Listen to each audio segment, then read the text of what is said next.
हाँ जी, नमस्कार। राधे राधे, जय श्री कृष्णा। कैसे हैं सब लोग? बढ़िया, मज़े में, आनंद में। चलिए, ईश्वर आप सबको हमेशा आनंद में रखे, खूब मज़े में रखें, खूब स्वाध्याय करें, खूब अध्ययन करें, खूब मेहनत करें और अपने कर्म पथ पर लगातार बढ़ते चलें। प्यारे साथियों, हम लोग बात कर रहे थे प्लासी के युद्ध के बाद की क्या क्या स्थितियाँ रही। जहाँ हमने बात की कि प्लासी के युद्ध के बाद में जाफर को पहले अंग्रेज़ों ने अपना नवाब बना दिया। केवल और केवल कठपुतली मात्र था। जाफर जो था वो केवल और केवल, ध्यान रखना, कि क्लाइव के हाथों की कठपुतली था। 1757 से लेकर के 1760 तक उसने लगभग लगभग 3 करोड़ रुपए राजस्व के रूप में दिए। साथ ही कई अन्य जो है उपहार भी उसको दिए थे। और इसलिए ध्यान रखना कि मीर जाफर को क्लाइव का जेकाल कहा जाता है या गीदड़ कहा जाता है। इसके अलावा धीरे धीरे जाफर को भी ये चीजें समझ में आने लग गई थी, क्योंकि अंग्रेज चारों तरफ से उसके ऊपर जो है दबाव बना करके बैठे थे। क्लाइव 1760 में मैंने आपको कहा कि वापस इंग्लैंड चला गया और उसी समय वहां पर एक व्यक्ति था जिसका नाम था हॉलवेल। इस हॉलवेल को प्रथम कार्यवाहक गवर्नर जनरल बनाया गया। कहाँ का? गवर्नर, बंगाल का। कुछ ही समय बाद में वहां पर वेंसीटार्ट आ जाता है और वेंसीटार्ट ने आने के बाद में फिर जाफर के ऊपर दबाव बनाया और इस दबाव के चलते ही जितना राजस्व जमा करवाना था वो जमा करवा नहीं पाता है। और उस स्थिति में वेंसीटार्ट ने षड्यंत्र रचा। इस जाफर को हटा करके जाफर का ही दामाद, जिसका नाम था मीर कासिम, इस कासिम को नवाब बनाने का षड्यंत्र रचा जाता है। कासिम के साथ में संधियां की गई, खूब पैसे की बातें, पैसे की लालच, ये सारी की सारी चीजें की गई थी। कासिम का वापस बंगाल का नवाब बनना, कासिम का बंगाल का नवाब बनना, इसी को हमने कहा कि बंगाल की द्वितीय क्रांति के नाम से ये चीज जानी जाती है। अब कासिम को जैसे ही नवाब बनाया गया तो कासिम क्योंकि समझदार व्यक्ति था, यदि अब तक के अलीवर्दी के उत्तराधिकारियों में बात करें तो कासिम ऐसा व्यक्ति था जो कि वास्तव में योग्य व्यक्ति था। तो उसने बहुत सारे कार्य किए। पहला काम तो ये इसने किया कि अंग्रेजों के हस्तक्षेप से बचने के लिए उसने अपनी जो राजधानी थी उस राजधानी को उसने मुंगेर स्थापित किया। तो बहुत अच्छा प्रश्न यहीं से आप लोगों का बन जाता है कि मुर्शिदाबाद से मुंगेर राजधानी स्थानांतरित किसने की? तो कासिम ने की। कारण क्या था? तो कारण ये था कि वो अंग्रेजों के हस्तक्षेप से बचना चाहता था। मुंगेर उसने अपनी राजधानी स्थानांतरित करने के बाद में बंगाल की जो खराब हुई अर्थव्यवस्था जो थी, इस अर्थव्यवस्था को सुधारने के उसलिए उसने बहुत सारे काम किए। जो भ्रष्ट अधिकारी थे, जो भ्रष्ट दीवान थे, उन दीवानों के ऊपर उसने कार्यवाही की। साथ ही साथ मैंने आपको बताया कि भ्रष्टाचार निरोधक ब्यूरो की भी वो क्या करता है? स्थापना करता है। फिर उसके बाद में धीरे धीरे उसने यही चीज़ें जारी रखी और फिर एक काम उसने सबसे बड़ा कार्य ये किया कि अंग्रेज जिस प्रकार से दस्तक का दुरुपयोग कर रहे थे, उस दुरुपयोग को रोकने के लिए, क्योंकि नुकसान तो वैसे ही हो रहा है, तो इस स्थिति में बंगाल के संपूर्ण आंतरिक व्यापार को उसने मार्च 1763 में, मैंने आप लोगों को बताया था कि बंगाल के संपूर्ण आंतरिक व्यापार को उसने सभी लोगों के लिए खोल दिया कि बिल्कुल मुफ्त है, तुम करो, कोई आपसे टैक्स लिया ही नहीं जाएगा। तो ये चीज अंग्रेजों को नागवार गुजरी। अंग्रेजों ने कहा है नहीं, इस तरीके की चीजें नहीं कर सकता। तो कासिम ने कोई प्रत्युत्तर नहीं दिया, उसको फ्री रखा। तो यहां से अंग्रेजों ने फिर षड्यंत्र किया कि जैसे कैसे अब जो है कासिम काम का नहीं है आदमी, कासिम को हटा दिया जाए, जाफर को वापस क्या बना दिया जाए? बंगाल का नवाब बना दिया जाए। मैंने बात कहा कि गिरिया के युद्ध में बेचारा कासिम पराजित हुआ, उधोनाला के युद्ध में पराजित हुआ, तो बहुत बुरी स्थितियां हो गई।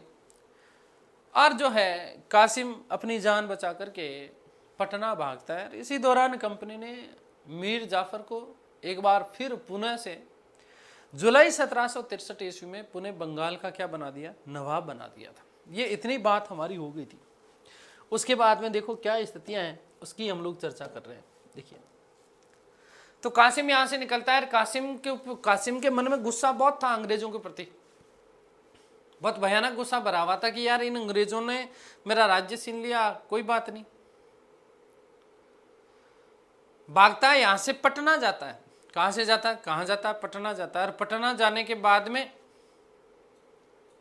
सितंबर 1763 ईस्वी में पटना में एक जर्मन ऑफिसर हुआ करते थे जिनका नाम था वेल्टर रेहन हार्डर सिमेरू। वेल्टर रेहन हार्डर सिमेरू इसके साथ में मिलकर के पटना में जो कोई भी अंग्रेज उसको दिखा, उस अंग्रेज की हालत खराब कर दी। ऐसा कहा जाता है कि लगभग 147 कितने 147 अंग्रेज पुरुष, स्त्रियों और बालकों को मार डाला। और कंपनी का पटना में जो कार्यालय थे, इस कार्यालय को उसने लूट लिया और लूटने के बाद में उसके ऊपर क्या कर लिया, अधिकार कर लिया। अब वही व्यक्ति एडम्स जिसने कासिम को पराजित किया, इस एडम्स ये वापस अपनी सेना को लेकर के पहुंचता है पटना पर और पटना के ऊपर पुनः आक्रमण करता है। आक्रमण करके इसके ऊपर वापस क्या कर लेता है, वो अधिकार कर लेता है। तो अब कासिम के पास में फिर से कोई जवाब नहीं है, फिर से कोई स्थान नहीं है। तो इस स्थिति में दिसंबर 1763 ईस्वी में कासिम जो है वो अवध के नवाब हुआ करते थे जिनका नाम था सुजाउदौला। क्या नाम था, सुजाउदौला। इस सुजाउदौला के पास में जाता है और वहां जाकर के वो क्या ले लेता है, शरण ले लेता है। आगे बात समझ। और यहीं से सुजाउदौला के साथ में मिलकर के अंग्रेजों को यहां बंगाल से भगाने की एक योजना, बढ़िया योजना तैयार करता है, जिसमें उस समय के तात्कालिक मुगल बादशाह भी शामिल हो जाते हैं। मुगल बादशाह थे शाह आलम। कौन थे, शाह आलम। इस शाह आलम को भी जाफर ने धन का लालच दिया। ऐसा कहा जाता है कि शाह आलम भी उस समय जो है सुजाउदौला के पास में आए हुए थे और इसीलिए शाह आलम के साथ में मिलकर के इन्होंने एक त्रिमेत्री गठबंधन का निर्माण किया। अब ये त्रिमेत्री गठबंधन में है कौन कौन, मीर कासिम है, अवध का नवाब सुजाउदौला था और मुगल बादशाह शाह आलम। इन तीनों ने मिलकर के गठन का एक गठबंधन बनाया। और गठबंधन किस लिए, ताकि अंग्रेजों को बंगाल से भगाया जा सके, बंगाल से भगाया जा सके। इन तीनों की संयुक्त सेना और संयुक्त रणनीति हुई और उन्होंने कहा कि जैसे कैसे करके इन अंग्रेजों को यहाँ से भगाना है। और इसीलिए एक युद्ध लड़ा गया, बक्सर का युद्ध। कौन सा, बक्सर का युद्ध, जिसने इस भारतीय इतिहास में, इस बक्सर के युद्ध ने एक अलग ही दिशा प्रदान कर दी भारतीय इतिहास को। कैसे, वो भी अभी हम चर्चा करेंगे, लेकिन पहले हम बात कर लेते हैं पटना हत्याकांड की।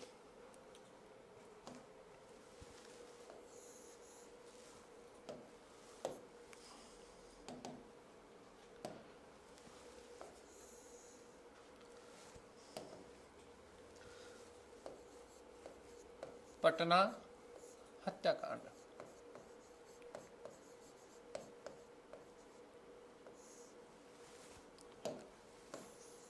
देखिएगा,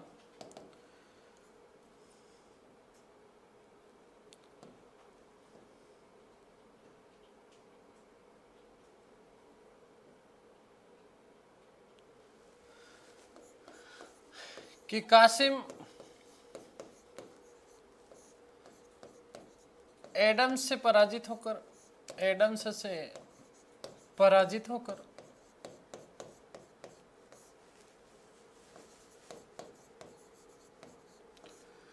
पटना पहुंचा, पटना पहुंचा। यहीं पर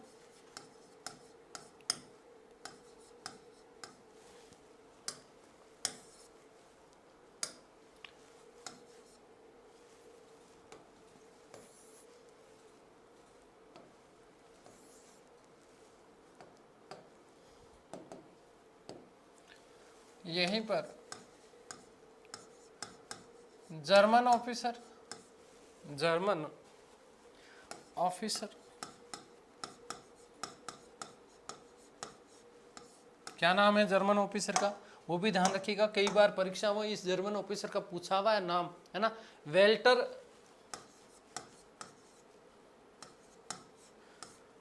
रेहान हार्डर। ठीक है, इसी को भारतीय इतिहासकारों ने सिमेरू के नाम से, किस नाम से, सिमेरू, ध्यान रखिएगा। भारतीय इतिहासकारों ने इसका वर्णन किसके नाम से किया है, सिमेरू, है ना। ठीक है, सिमेरु के साथ मिलकर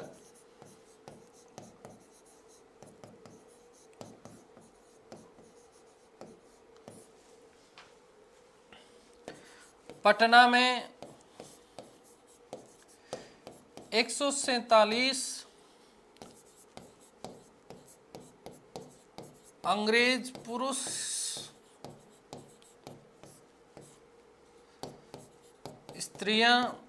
स्त्रियों व बालकों को मार डाला, बालकों को मार डाला। पहली चीज। दूसरी चीज क्या?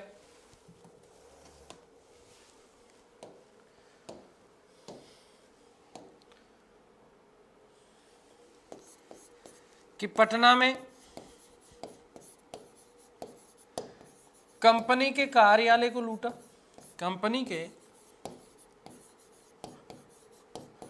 कार्यालय को लूटा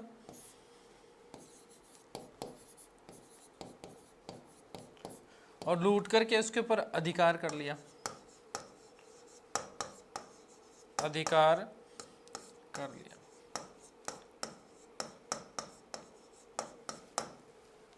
अगली बात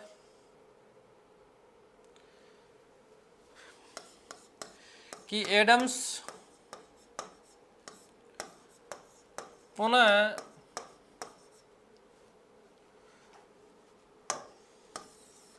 एडम्स अपनी सेना के साथ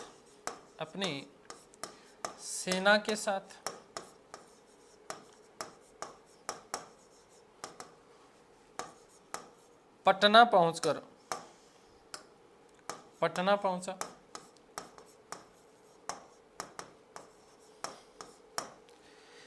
कासिम को पराजित किया, कासिम को पराजित कर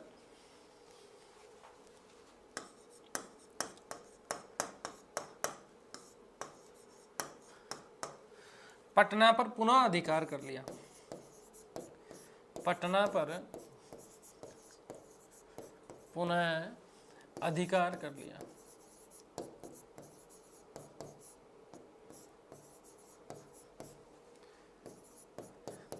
ठीक है, आगे बात समझे। कासिम को यहां से भागना पड़ा, कासिम को यहां से भागना पड़ा और दिसंबर 1763 ईस्वी में कासिम भागकर दिसंबर 1763 ईस्वी में दिसंबर 1763 ईस्वी में अवध के नवाब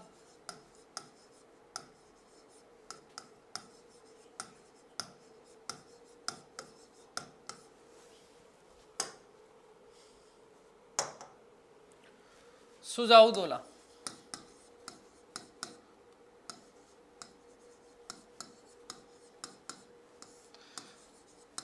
के पास शरण ली।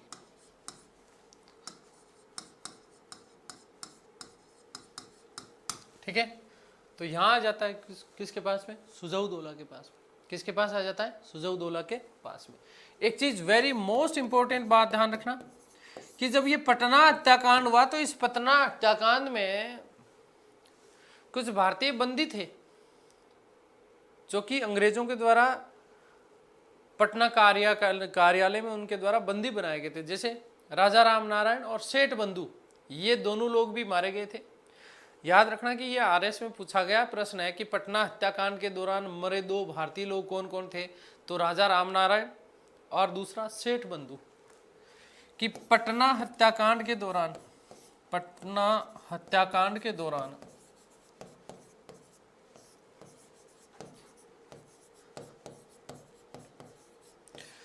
दो भारतीय बंदी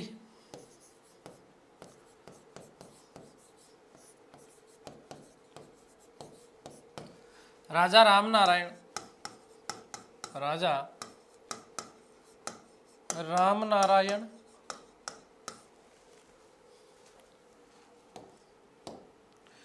व सेठ बंधु भी मारे गए।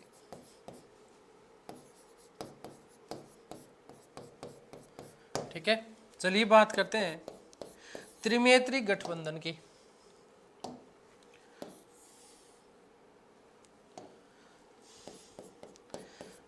त्रिनेत्री गठबंधन,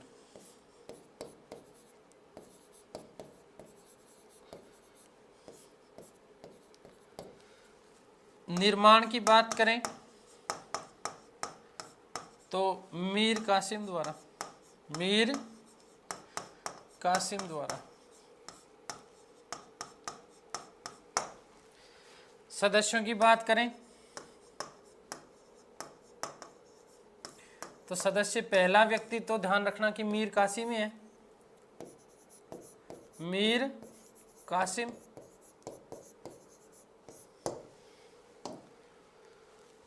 नंबर 2, अवध का नवाब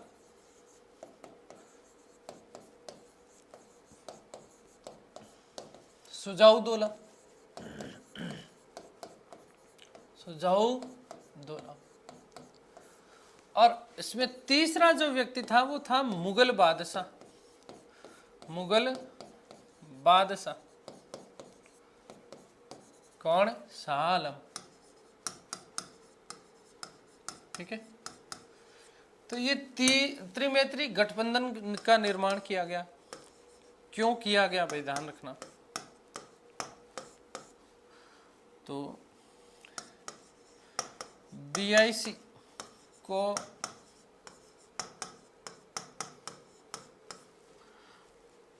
बंगाल से भगाने हेतु,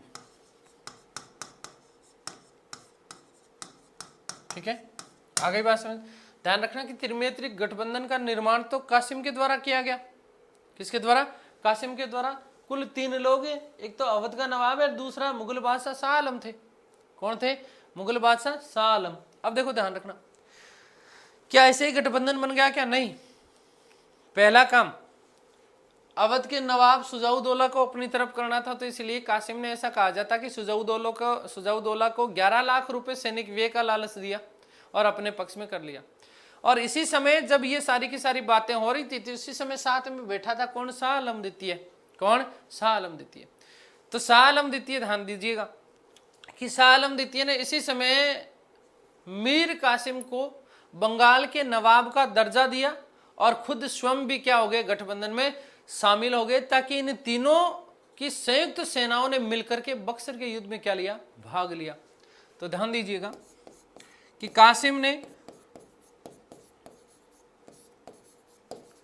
सुजाउद्दौला को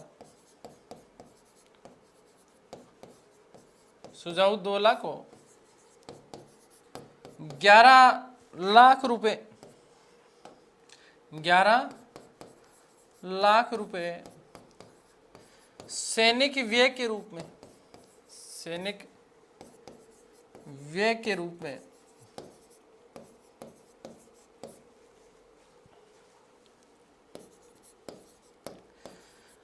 देने का लालच देकर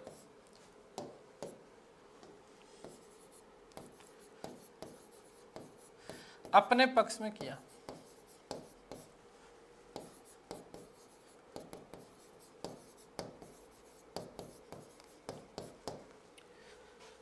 मुगल बादशाह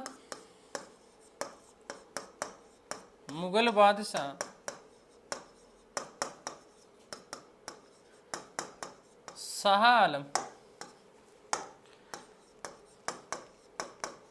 मुगल बादशाह शाह आलम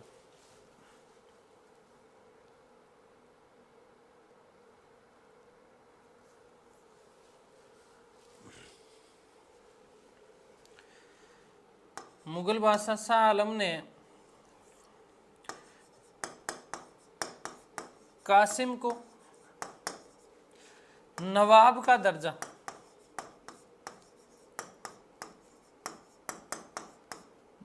देकर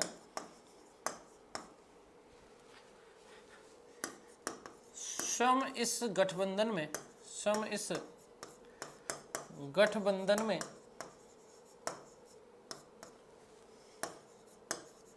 शामिल हो गए।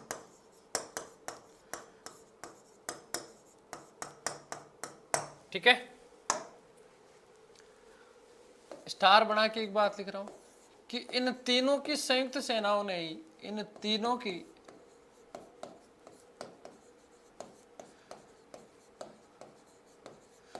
संयुक्त सेनाओं ने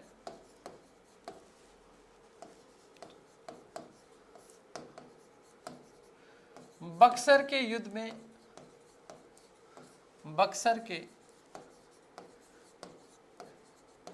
युद्ध में भाग लिया। ठीक है, बक्सर के युद्ध में भाग लिया था, ध्यान रखना। तो ये बहुत अच्छा प्रश्न आप लोगों के लिए बन जाता है कि बक्सर के युद्ध में कौन कौन से शासकों की संयुक्त सेना थी। तो मीर कासिम बंगाल का नवाब, अवध का नवाब जौदुल्ला और मुगल बादशाह शाह आलम, ठीक है ना, इन तीनों की संयुक्त सेनाओं ने बक्सर के युद्ध में भाग लिया था। बात करते हैं बक्सर के युद्ध के कारणों की। बक्सर के युद्ध के कारण, युद्ध के कारण सुनिएगा साहब। पहली चीज तो हम लोग यदि हम बात करें तो एक तो नवाब की स्वतंत्रता पर जो था आघात था। क्या था? नवाब की स्वतंत्रता पर आघात था। कैसे कि 1761 ईस्वी में, 1761 ईस्वी में अंग्रेजों ने कासिम को, मुगल बादशाह शाह आलम को 12 लाख रुपए, कितने? 12 लाख रुपए नजराना देने के लिए विवश किया था। ठीक है, और साथ ही साथ इनके बीच में आर्थिक मतभेद हो गए। कैसे? ध्यान दीजिएगा। नवंबर 1763 ईस्वी में, नवंबर 1763 ईस्वी में भारतीय व्यापारियों को कर मुक्त व्यापार करने का अधिकार प्रदान कर दिया गया था। किसके द्वारा? कासिम के द्वारा। और दूसरा, कासिम जो था वो अंग्रेजों के हाथों की कठपुतली नहीं बनना चाहता था। कासिम जो है वो अंग्रेजों के हाथों की कठपुतली नहीं बनना चाहता था। ये दो बड़े रीजन देखने को हमें मिलते हैं। पहली चीज कि कासिम द्वारा 1763 ईस्वी में बंगाल में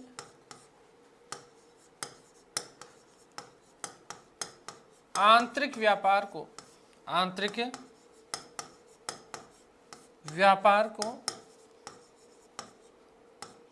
कर मुक्त करना, पहला। दूसरा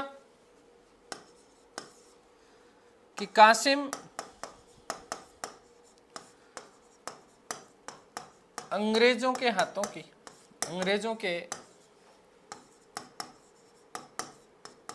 हाथों की कठपुतली नहीं बना।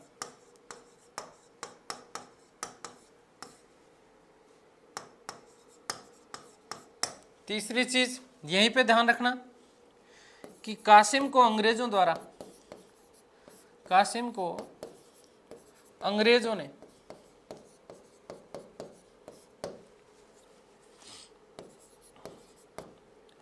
1761 ईस्वी में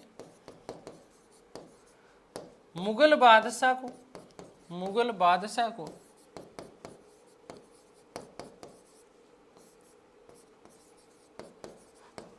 12 लाख नजराना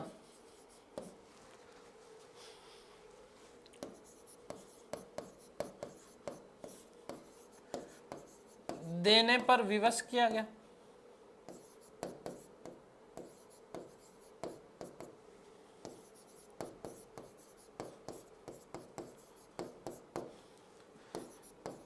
परंतु नहीं दिए 1761 नहीं बेटा, 1763 ही होगा। 1763।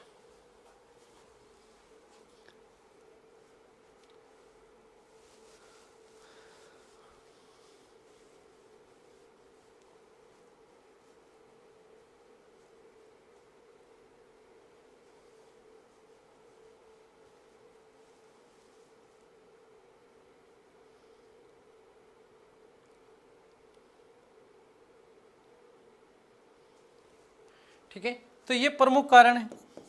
एक जैसे इसी में हम लोग शामिल करें तो आप लोगों को पता है कि 1760 में जो संधि हुई थी और इस 1760 की संधि में जो 3 क्षेत्र थे, 3 क्षेत्रों से राजस्व मांगा गया था 50-50%। जैसे हम सिलट की बात करते हैं, चूने का जो व्यापार था उसके ऊपर 50% का अधिकारी हो गए थे कौन? अंग्रेज।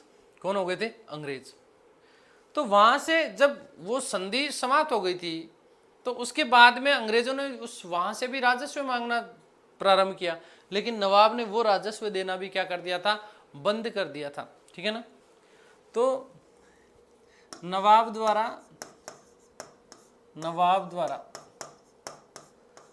अंग्रेजों को राजस्व नहीं देना, अंग्रेजों को राजस्व नहीं देना, राजस्व नहीं देना।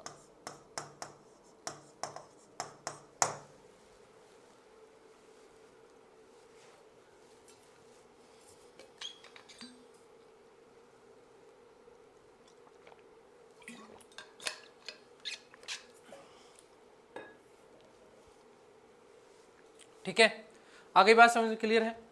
चलिए बात करते हैं अंग्रेजों से संघर्ष की।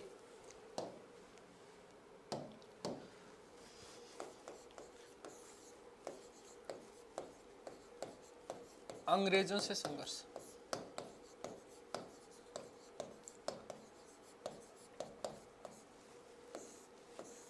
हम कारणों की बात कर रहे हैं बक्सर के युद्ध की। देखो ध्यान दीजिएगा, वेंसीटार्ट जब गवर्नर जनरल बन करके आया तो उसी समय वेंसीटार्ट ने कासिम से बातचीत करने के लिए कि भाई तू इतना, एक तो हमारी जितनी भी संधियां थी वो सारा का सारा तोड़ रहा है, बंगाल में आंतरिक व्यापार भी तूने कर मुक्त कर दिया है, तू कठपुतली भी बन करके नहीं रहना चाहता। जो हमें देना था भाई, अंग्रेजों को देना था ये 12 लाख, ठीक है ना, वो उसके ऊपर थोप दिए गए थे। किसके ऊपर? कासिम के ऊपर, लेकिन कासिम ने मना कर दिया। ठीक है, फिर जो 3 क्षेत्र बड़े क्षेत्र थे उन क्षेत्रों से जो राजस्व देना था अंग्रेजों को वो भी नवाब ने नहीं दिया। तो इस स्थिति में संघर्ष प्रारंभ हुआ कैसे? तो वेंसीटार्ट ने कासिम से बातचीत करने के लिए, ऐसा कहा जाता कि कलकत्ता काउंसिल के 2 सदस्य थे, कलकत्ता काउंसिल के 2 सदस्य थे, इन दोनों के दोनों सदस्यों को मुंगेर भेजा गया क्योंकि मुंगेर राजधानी थी। और इसी समय ऐसा कहा जाता कि उन सदस्यों में एक व्यक्ति था जिसका नाम था अमायत। क्या नाम था? अमायत। इस अमायत को कासिम ने, जब ये अमायत वहां पर आया तो आकर के ज्यादा 3-5 कर रहा था तो कासिम ने इसको सल्टा दिया। ठीक है, अमायत को मार डाला किसने? कासिम ने। तो फिर वही कौन व्यक्ति? एडम्स। इस एडम्स ने कासिम को एक तो कटवा के युद्ध में पराजित किया 9 जुलाई 1763 को, और कासिम ने पटना की ओर पलायन किया था। ठीक है, आगे बात समझ क्लियर है। अंग्रेजों ने जाफर को पुणे इसी दौरान क्या बना दिया था? नवाब बना दिया था। वापस लिखने की मुझे नहीं लगता कि आपको वापस जरूरत है। और यहीं से ब्रिटिश विरोधी उन्होंने गठबंधन का निर्माण किया, जिसे हमने त्रिनेत्री गठबंधन की बात कही।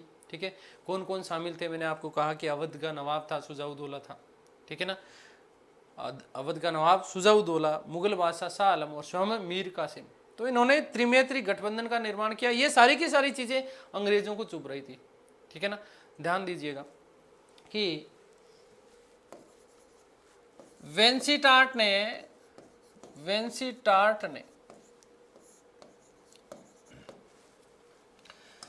कासिम से बातचीत करने हेतु, कासिम से बातचीत करने हेतु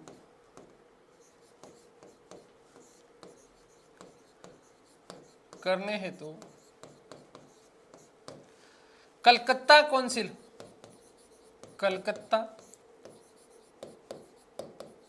के 2 सदस्य, कलकत्ता काउंसिल के 2 सदस्य कहां भेजे थे? मुंगेर भेजे।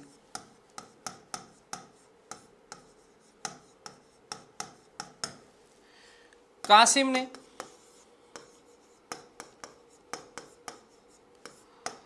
अंग्रेज सदस्य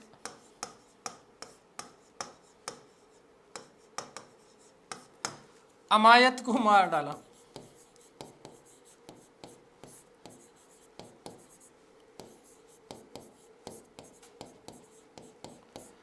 यहीं से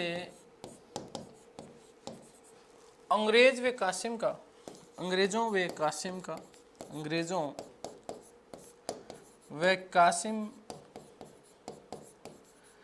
के मध्य संघर्ष प्रारंभ हुआ।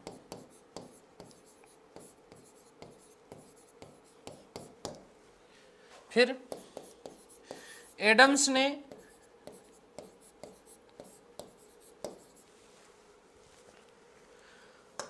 9/7/1763 को कासिम को कटवा के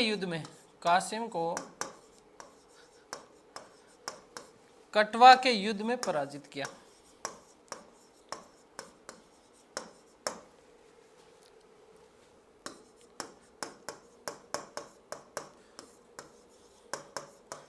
कटवा के युद्ध में पराजित कर दिया।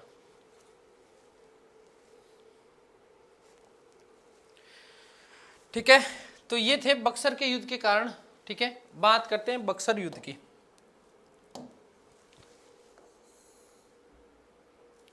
मोस्ट इंपोर्टेंट बक्सर का युद्ध।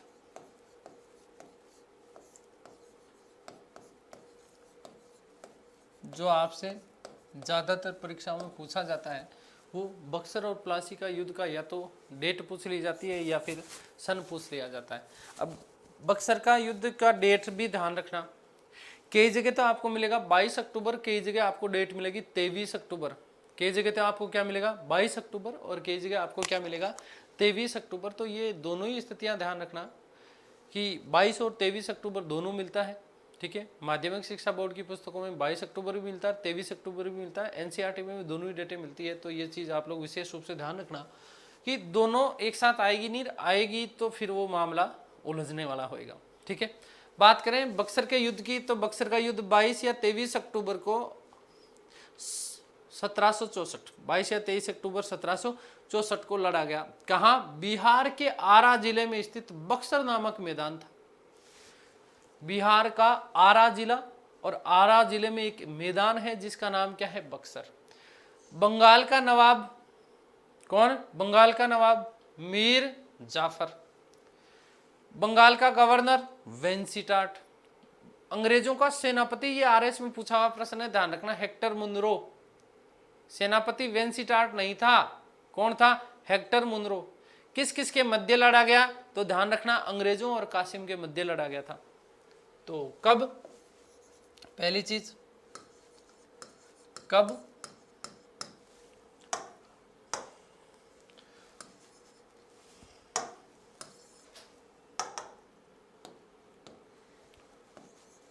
तो 22 या 23 अक्टूबर 1764। किसके मध्य? किसके मध्य? तो मीर कासिम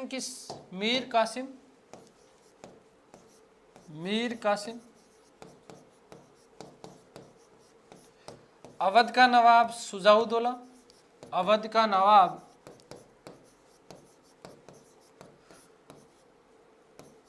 सुजाउद्दौला,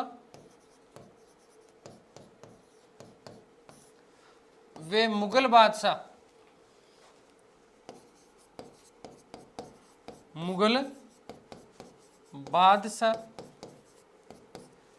शाह आलम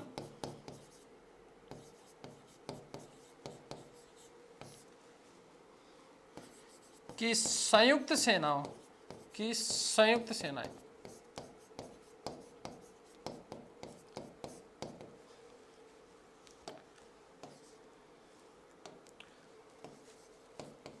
ठीक है, वह अंग्रेजों के मध्य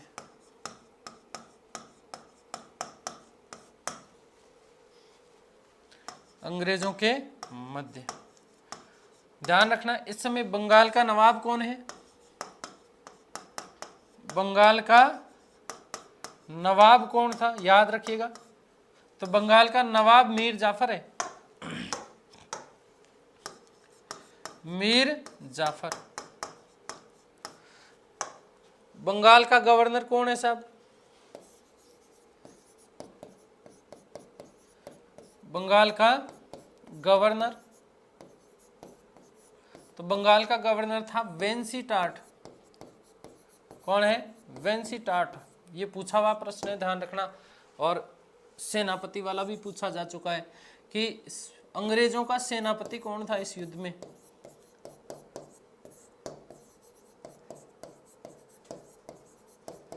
याद रखिएगा, मोस्ट इंपोर्टेंट बात क्या, प्लासी के युद्ध में, क्या चीज, प्लासी के युद्ध में, कौन से युद्ध में, प्लासी के युद्ध में अंग्रेजों का सेनापति स्वयं क्लाइव था, जबकि यहां पर बक्सर के युद्ध में गवर्नर नहीं है। देखो ध्यान रखना, गवर्नर तो वेंसी टाट है, लेकिन सेनापति कौन है?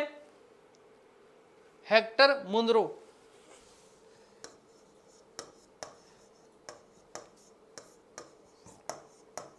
Hector Munro.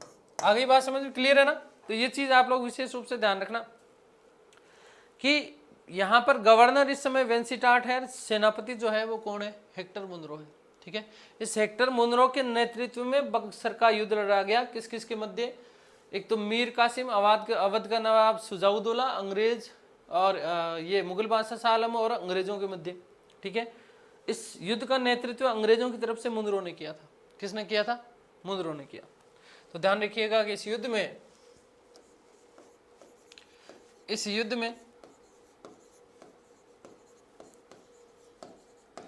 कासिम की सेना, कासिम की संयुक्त सेना, कासिम की संयुक्त सेना पराजित हुई।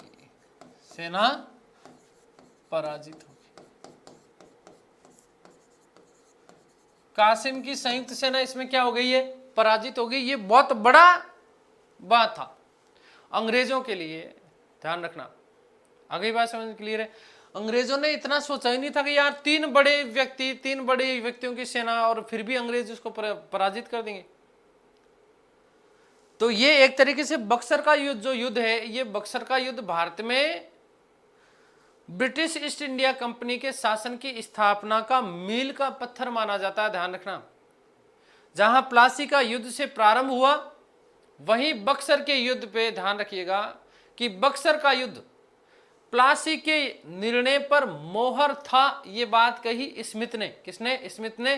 और यहीं से जो था एक तरीके से पूर्ण रूप से अंग्रेज सर्वोच्च सत्ता भारत में क्या हो गई? स्थापित हो गई। आगे बात समझ क्लियर है?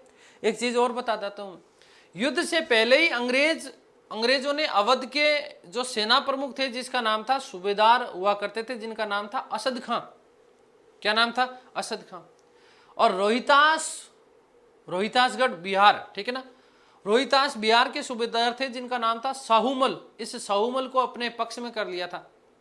और मीर कासिम की जब बक्सर में सेना आई थी युद्ध करने के लिए, तो इन दोनों लोगों ने इनके साथ में क्या कर दिया? विश्वासघात कर दिया। और इसी विश्वासघात के कारण मीर कासिम की संयुक्त सेना इन अंग्रेजों से क्या हो गई थी?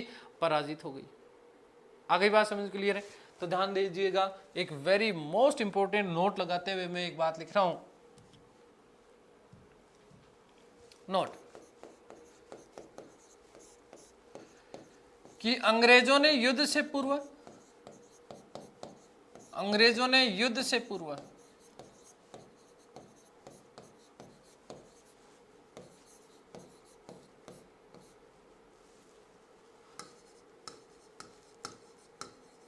अवध के सूबेदार,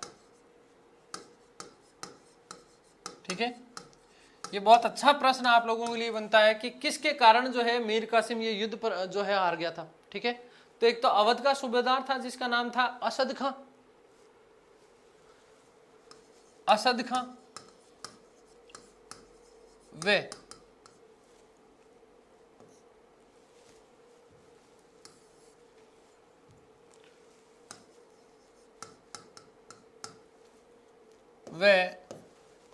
रोहितास बिहार,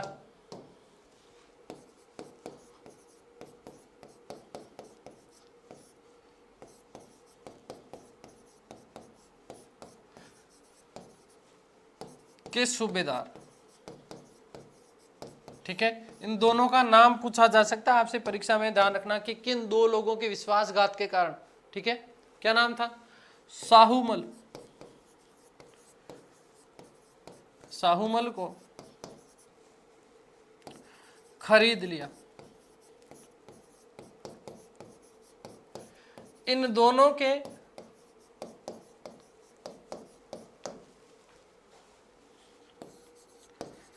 विश्वासघात के कारण ही, विश्वासघात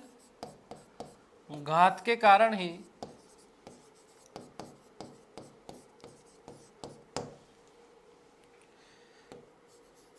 मीर कासिम पराजित हुआ।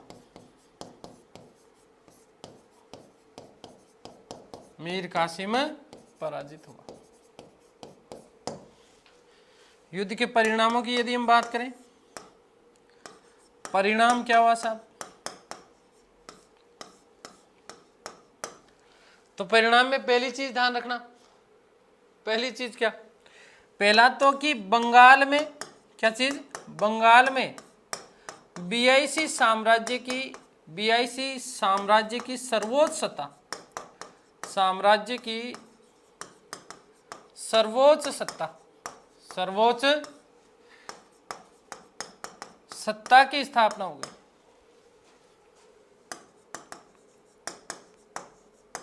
ठीक है, इतिहासकार स्मिथ बोलते हैं, क्या बोलते हैं साहब? स्मिथ ने क्या कहा कि बक्सर का युद्ध प्लासी के निर्णय पर मोहर थी। प्लासी के निर्णय पर मोहर थी। आगे बात समझ क्लियर है? तो मीर जाफर की तो बाद में बात करेंगे। मीर जाफर तो वैसे ही यहीं पर है ही है ना, विश्वासघाती, सबसे बड़ा विश्वासघाती है मीर जाफर। ठीक है, दूसरा अब सबसे बड़ा कारण क्या? क्योंकि संयुक्त सेनाएं पराजित हुई। क्या हुआ? संयुक्त सेनाएं पराजित हुई, जिसमें अवध का नवाब शुजाउद्दौला और मुगल बादशाह शाह आलम भी पराजित हुए। तो ये भी एक तरीके से अंग्रेजों के क्या हो गए थे? अधीन हो गए थे। एक तरीके से मुगल जो उस समय की सर्वोच्च सत्ता थी, इस सर्वोच्च सत्ता को भी अंग्रेजों ने क्या कर दिया? पराजित कर दिया था। अब इनको कोई रोकने वाला ही नहीं है। तो अवध का नवाब, क्या चीज? अवध का नवाब और मुगल बादशाह शाह आलम भी जो है अब अंग्रेजों के हाथों की क्या बन गए थे? कठपुतली बन गए थे। वेरी मोस्ट इंपॉर्टेंट पॉइंट है, ध्यान रखना।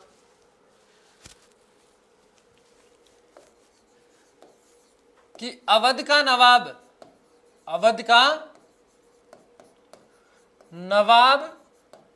व मुगल बादशाह भी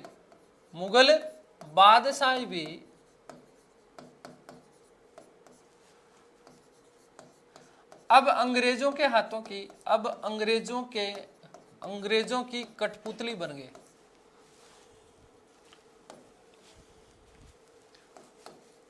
अंग्रेजों की क्या बन गए? कठपुतली बन गए।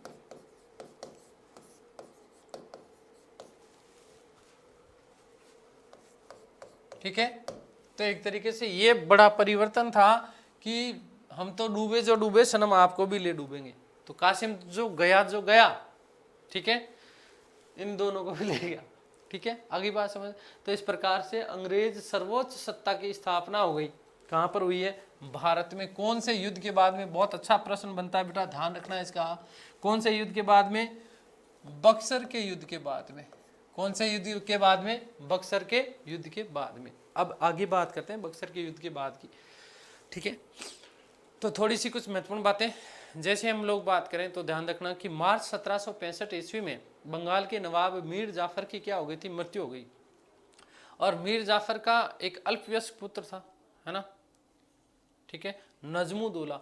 इस नजमुद्दौला को बंगाल का नवाब बना दिया गया। इसकी संरक्षिका बनी थी मुन्नी बेगम, जो कि इसकी मीर जाफर की क्या हुआ करती थी? पत्नी हुआ करती थी। इस वेंसी टार्ट ने, जो कि इस समय यहाँ का क्या हुआ करता था? गवर्नर था। इस गवर्नर ने इस मुन्नी बेगम से 20 लाख रुपए लिए थे ताकि नजमुद्दौला को क्या बना दिया जाए? नवाब बना दिया जाए। तो ध्यान रखिएगा कि 1765 ईस्वी में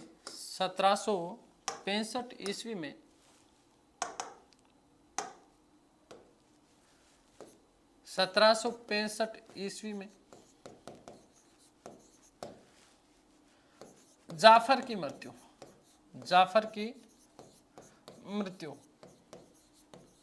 ठीक है।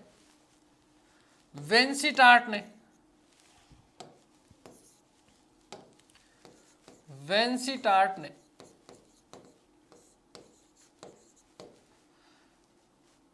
जाफर के पुत्र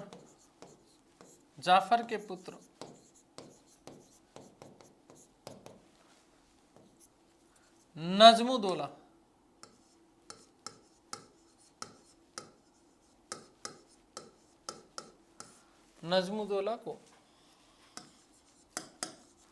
20 लाख की घूस लेकर 20 लाख की घूस लेकर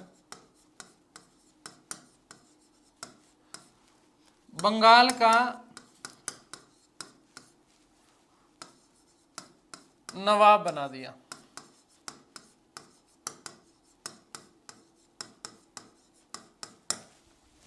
ध्यान रखिएगा कि नजमुद्दौला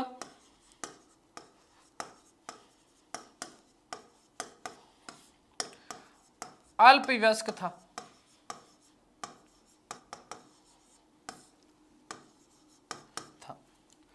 अतः उसकी माता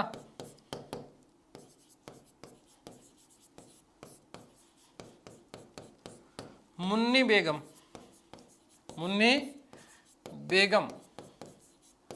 संरक्षिका बनी,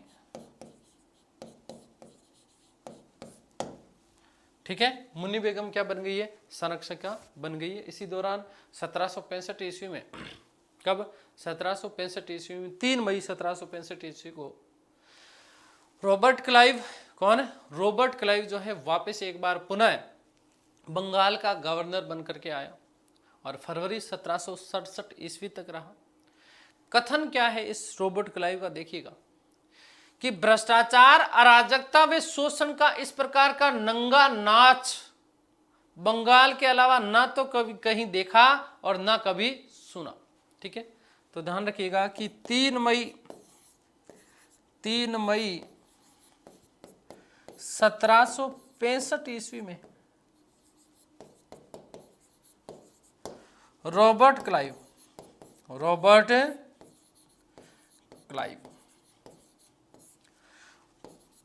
पुनः बंगाल का गवर्नर बनकर आया। बंगाल का गवर्नर बनकर आया।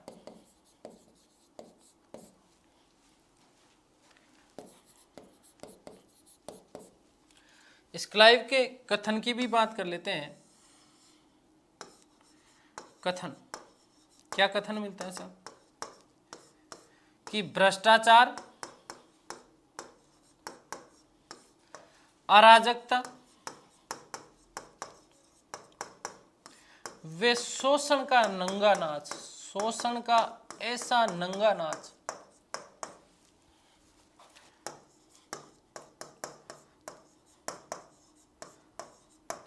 बंगाल के अलावा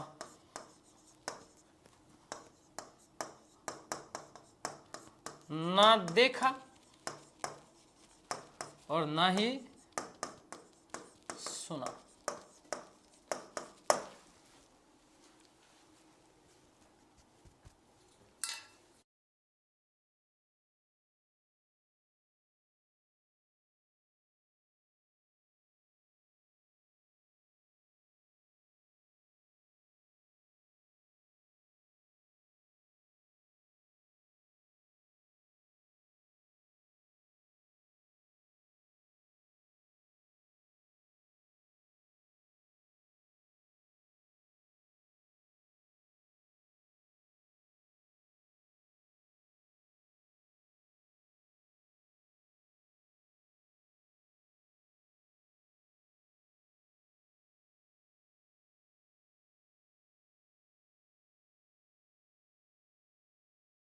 ठीक है, चलिए बढ़ते हैं इसके अंत की ओर।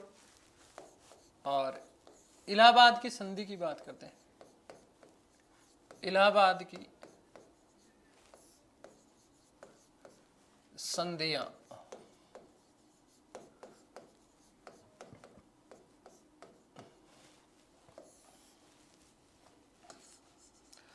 प्रथम संधि की बात करते हैं। प्रथम संधि,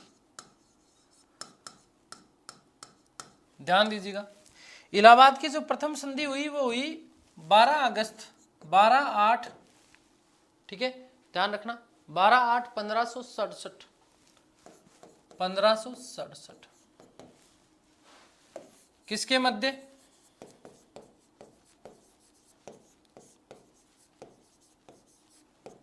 तो ध्यान रखना रॉबर्ट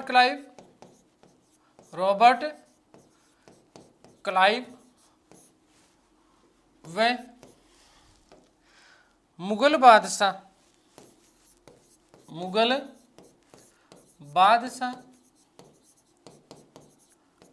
शाह आलम के मध्य,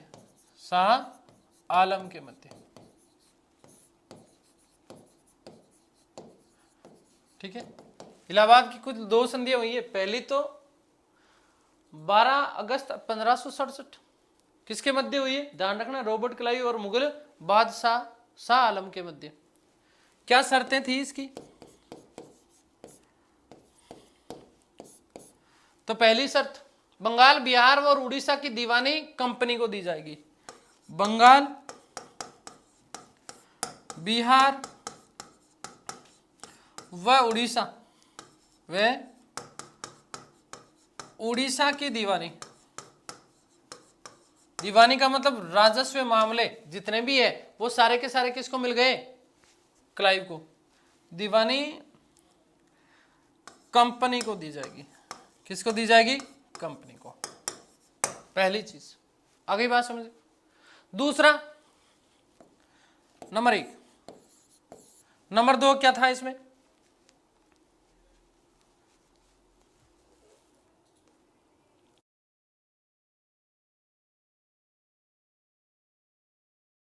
नंबर 2 ध्यान रखना कि कंपनी के इलाहाबाद में कड़ा के जो क्षेत्र थे वो मुगल बादशाह को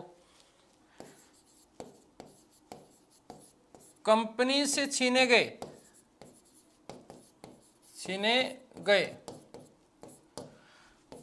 कड़ा व इलाहाबाद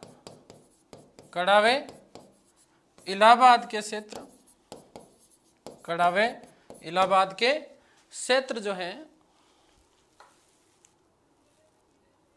मुगल बादशाह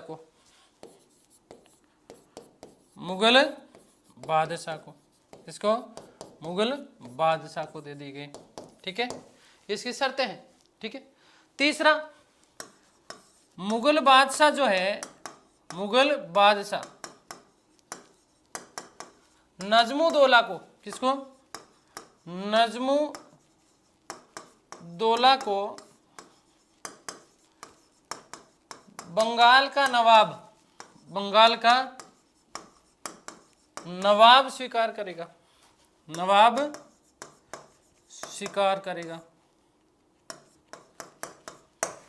आगे बात समझ क्लियर है। और साथ ही साथ ध्यान रखना, लास्ट और महत्वपूर्ण, कंपनी जो है बंगाल, बिहार और उड़ीसा की दीवानी के बदले 26 लाख रुपए मुगल बादशाह को या मुगलों को सालाना देगी। कंपनी बंगाल, बिहार व उड़ीसा की दीवानी के बदले 26 लाख रुपए सालाना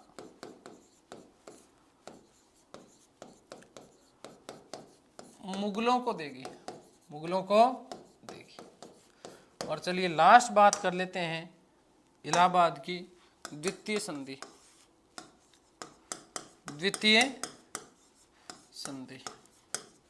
ध्यान रखना, बहुत अच्छे प्रश्न बनते हैं यहाँ से। द्वितीय संधि जो हुई वो उसके 4 दिन बाद, कब? 16 अगस्त 1567। किसके मध्य? किसके मध्य? तो ध्यान रखना कि रॉबर्ट क्लाइव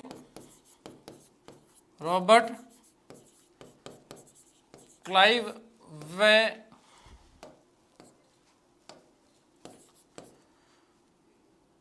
अवध के नवाब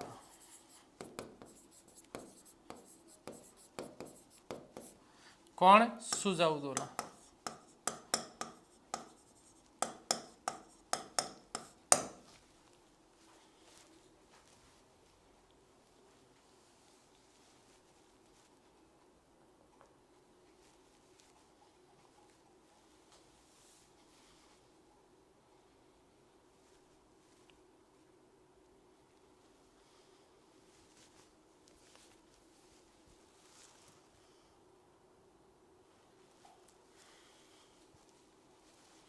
शर्तें क्या है इसकी?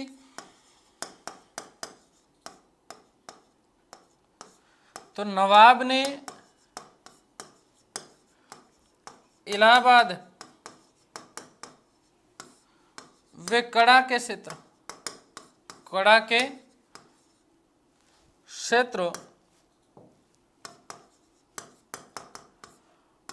मुगल बादशाह को दिए। भाई वस्तुतः ये इलाहाबाद और कड़ा वाले जो क्षेत्र थे ये अवध के थे, लेकिन पहले ही वो संधि कर चुका कौन? क्लाइव।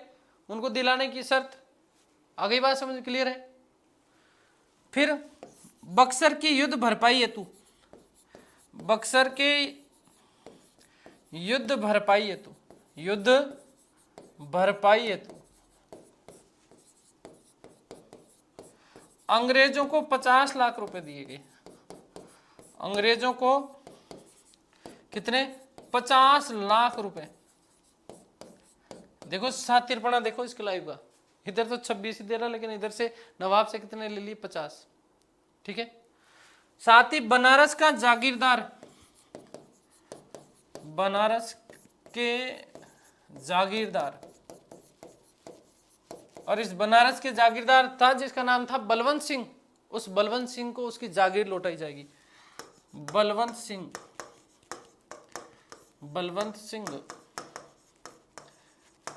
को उसकी जागीर लौटाई जाए।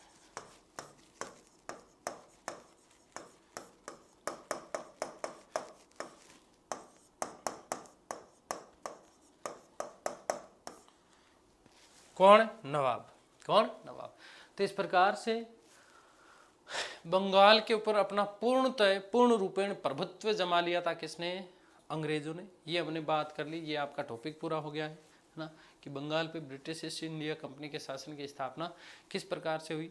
बाद में हालांकि जाकर के थोड़ा सा पॉलिटिकल साइंस के दृष्टिकोण से थोड़ा सा आपका प्रश्न बन जाता है कि 1765 में ही इस रॉबर्ट क्लाइव ने बंगाल में द्वैध शासन लगा दिया था। क्या लगा दिया था? द्वैध शासन की स्थापना कर दी थी। किसने? रॉबर्ट क्लाइव ने। ठीक है। दोहरा शासन, जिसे बाद में 1773 में जाकर के, ठीक है, जब वारेन हेस्टिंग्स आया तो इस वारेन हेस्टिंग्स ने रॉबर्ट क्लाइव के इस दोहरे शासन को उसने क्या किया था? समाप्त किया था। आगे बात समझ, कहाँ पर? बंगाल वाले। ठीक है। तो ये आपका टॉपिक हो गया पूरा। ठीक है। उम्मीद करता हूँ कि सारी की सारी चीज़ें आप लोगों को समझ में आई होगी। ईश्वर से प्रार्थना करता हूँ कि आप सब स्वस्थ रहें, मस्त रहें, तंदुरुस्त, आह्लादित और प्रसन्नचित्त रहें। सृष्टि की संपूर्ण खुशियाँ आपको और आपके परिवार को मिले। मिलते हैं हमारी अगली कक्षा में। तब तक के लिए सभी को धन्यवाद, नमस्कार, थैंक यू सो मच।